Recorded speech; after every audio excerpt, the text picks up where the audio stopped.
इयत्ता 8वी semi general science तिसरा lesson force and pressure हा आज आपण आजच्या व्हिडिओमध्ये पाहणार आहोत. तुमच्यासमोर एक पिक्चर आलेला आहे. त्याच्यामध्ये असं दिसतंय की इथे आपण एखादा ऑब्जेक्ट पुश केलाय किंवा एखादा ऑब्जेक्ट आपण पुल केलाय किंवा दरवाजा असेल तो पुश आणि पुल करतो. दरवाजा असेल ऑब्जेक्ट असेल तो पुश किंवा पुल करण्यासाठी आपल्याला काहीतरी फोर्स अप्लाय करावा लागतो. तो फोर्स अप्लाय करत असताना त्याच्या वजनाचा विचार करून अप्लाय करावा लागतो, म्हणजे त्याचा मासचा विचार करून अप्लाय करावा लागतो. जर मास कमी असेल तर कमी फोर्स अप्लाय करणार, मास जास्त असेल तर जास्त फोर्स अप्लाय करावा लागेल. दुसरं एक पिक्चर आपल्याला इथं दिसतंय की हा जर बॉल आपल्याला हिट करायचा आहे तर हिट करताना जर तो जवळ मारायचा असेल तर आपण कमी फोर्स लावणार आणि जास्त दूरवर त्याला मारायचा असेल तर आपण बिग फोर्स म्हणजे जास्त फोर्स त्याच्यावर अप्लाय करणार. मग फोर्स अप्लाय करताना आपण त्याच्या मासनुसार फोर्स अप्लाय करणार. त्यामुळे त्या ऑब्जेक्टमध्ये ॲक्सेलरेशन निर्माण होणार, म्हणजे त्याची मोशन बदलणार.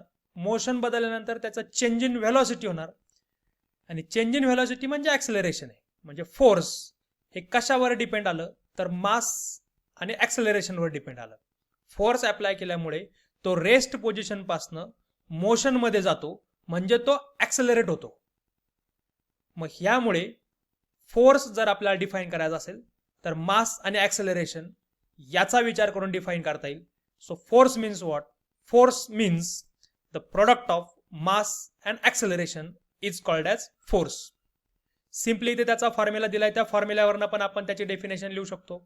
Force is equal to mass into acceleration. If force is denoted by F, mass is denoted by M and acceleration is denoted by A, then F is equal to M A. ह्या फॉर्म्युल्यावरनं आपण मासची definition सहजासहजी लक्षात ठेवू शकतो. Force is equal to product of mass and acceleration. म्हणजे अशा पद्धतीने फोर्स जर आपण एखाद्या ऑब्जेक्टवर अप्लाय केला तर त्या ऑब्जेक्ट ॲक्सेलरेट होतो त्याच्या मासनुसार. मग आता जर आपल्याला किती फोर्स आपण त्याच्यावर अप्लाय केलाय हे जर काउंट करायचं असेल, हे जर मोजायचं असेल तर त्याच्यासाठी काहीतरी युनिट्स वापरावे लागतील. मग which are the units of force? SI unit of force is Newton and CGS unit of force is dine. हे फोर्सचे दोन युनिट आहेत, न्यूटन आणि डाईन. SI युनिट मधलं न्यूटन असेल, CGS मधलं डाईन असेल. मग ही जी फोर्स आहे, हे फोर्स आपल्याला एक्सप्लेन करण्यासाठी आपल्याला मॅग्निट्यूड आणि डायरेक्शन या दोघांचीही गरज पडत आहे. The quantity force can be express with the help of magnitude as well as direction. Therefore force is an vector quantity. म्हणजे फोर्स ही व्हेक्टर क्वांटिटी आहे. मग ही व्हेक्टर क्वांटिटी का आहे तर फोर्स आपल्याला एक्सप्रेस करायचा असेल, जर आपल्याला स्पष्ट करायचं असेल तर आपल्याला मॅग्निट्यूड आणि डायरेक्शन या दोघांची गरज पडते. फक्त डायरेक्शनचा विचार करून आपण ती एक्सप्लेन करू शकत नाही, दोघांची गरज आहे. म्हणून फोर्सला व्हेक्टर क्वांटिटी म्हणायचं. पुढची कन्सेप्ट आपल्याला पाहिजे की what is the need of force? फोर्सची काय गरज आहे? तर याच्या अगोदरच्या दोन चित्रांमध्ये आपण पाहिलं की फोर्सची काय गरज आहे. तर एखादा ऑब्जेक्ट रेस्ट पोझिशन पासून मोशन मध्ये घ्यायचा असेल तरी सुद्धा फोर्सची गरज आहे, किंवा मोशन मधला ऑब्जेक्ट रेस्ट मध्ये घ्यायचा असेल तरी सुद्धा फोर्सची गरज आहे. एखादा ऑब्जेक्ट मूव्ह होत असेल, मोशन मध्ये असेल, त्याची आपल्याला डायरेक्शन चेंज करायची, तर चेंज इन डायरेक्शन करण्यासाठी पण आपल्याला फोर्सची गरज आहे. आणि हे दोन्ही सायमल्टेनियसली ॲट अ टाइम किंवा सायमल्टेनियसली बदलायचं असेल, direction as well as speed or motion, तरी सुद्धा आपल्याला फोर्सची गरज पडते. So need of force to change the direction, to change motion or speed, or to change both direction as well as motion of object, the force is necessary. Then there are different types of forces. आता आपण जे पाहतोय ते contact non contact वर depend आहेत. त्यातला पहिला type आहे कॉन्टॅक्ट फोर्स, दुसरा टाईप आहे non contact force. What is mean by contact force? Contact म्हणजे संपर्कात आल्यामुळे. मग आता ही जी डायग्राम आपण पाहिली तर याच्यात आपल्याला असं दिसेल की इथे आपण हा ऑब्जेक्ट हा जो ऑब्जेक्ट आहे हा उचलतोय तो व्यक्ती, मग ते उचलतोय म्हणजे तो त्याच्या डायरेक्ट कॉन्टॅक्टमध्ये आलाय. इथे जर पाहिलं तर हा मुलगा विहिरीतून पाणी काढतोय, म्हणजे तो त्या बकेटच्या किंवा त्या दोरीच्या डायरेक्ट कॉन्टॅक्टमध्ये आलाय. इथे हा दिसतोय स्केटिंग करत असेल साधारण, तर तो त्याच्या डायरेक्ट कॉन्टॅक्टमध्ये आहे. म्हणजे इथे जी उदाहरणं आहेत ही डायरेक्ट कॉन्टॅक्टची उदाहरणं आहेत. मग डायरेक्ट कॉन्टॅक्ट जर येत असेल तर आपण त्याला कॉन्टॅक्ट फोर्स म्हणणार. So contact force can be define as the forces acting on object through direct contact. Direct contact मधून जर फोर्स ऍक्ट होत असेल then it is known as contact force. And examples of contact force are muscular force, mechanical force, and frictional force. These are examples of contact force. This direct or contact force is necessary for lifting, pushing or pulling. या प्रकारच्या जर procedure आपल्याला करायच्या असतील तर आपला direct contact त्या object बरोबर येतो, म्हणून त्याला कॉन्टॅक्ट फोर्स तिथे लागतो. आपल्याला लिफ्टिंग करायचं असेल, पुलिंग करायचं असेल किंवा पुशिंग करायचं असेल. The next type is non contact forces. Non contact forces means direct कॉन्टॅक्टच्या अपोजिट आहेत.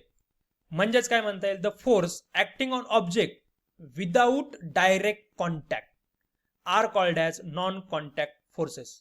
म्हणजे नॉन त्याच्या नावातच दिसतंय की इथे कॉन्टॅक्ट नसणार आहे. There is no direct contact or without contact force is acting on object. If without direct contact force is acting on object, such force is known as non-contact force.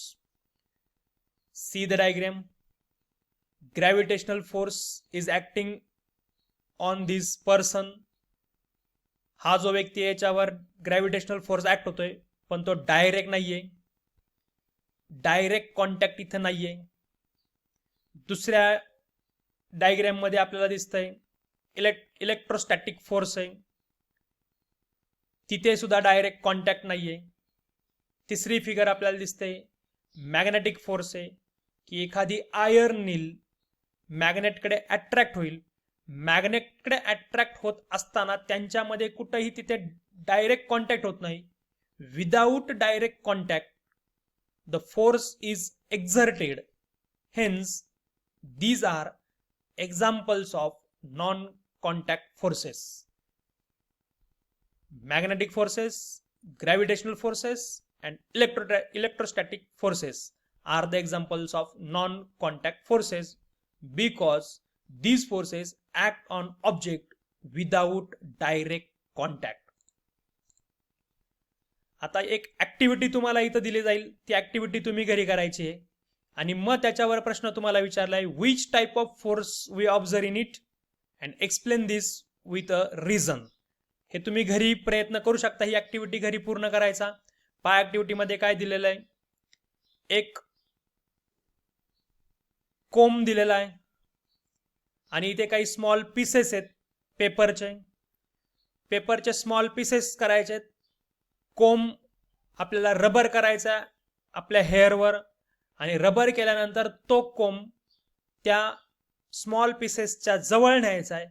काय होतंय ते पाहायचंय आणि यानंतर एक्सप्लेन करायचंय की इथे कोणत्या प्रकारचा फोर्स आपल्याला पाहायला मिळाला आणि का मिळाला.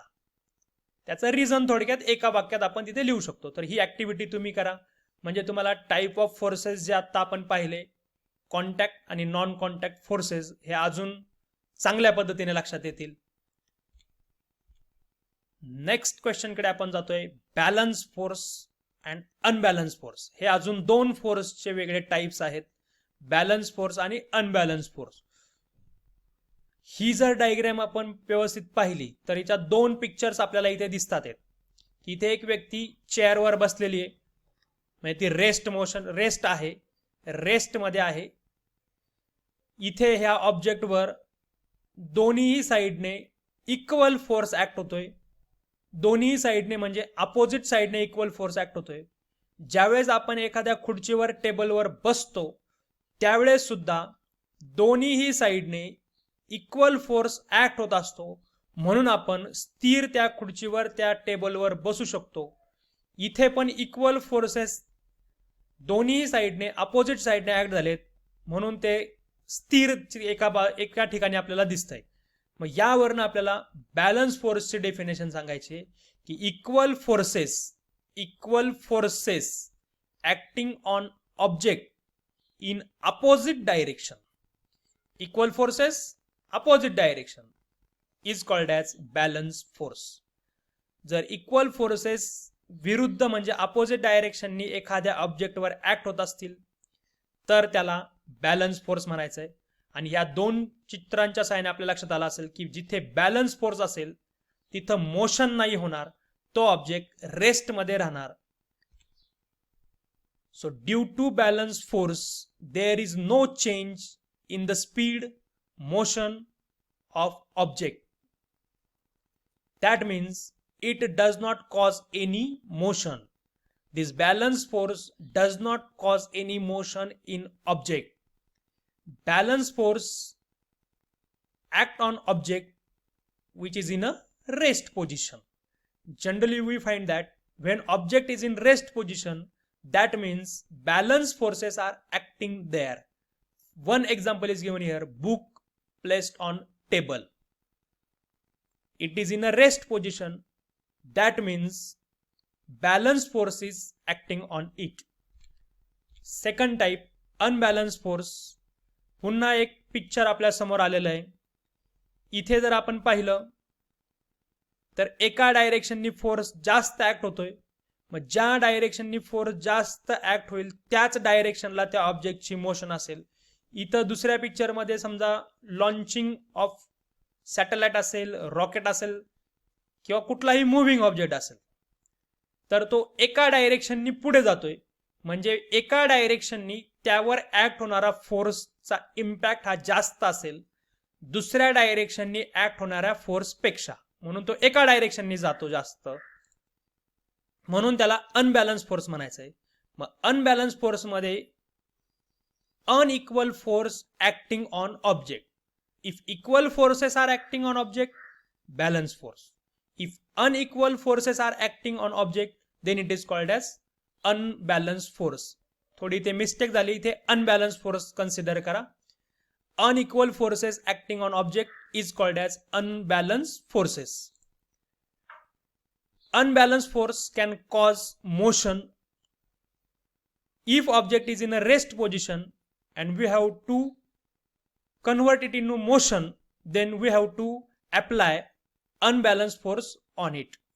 Examples are moving car, falling stone.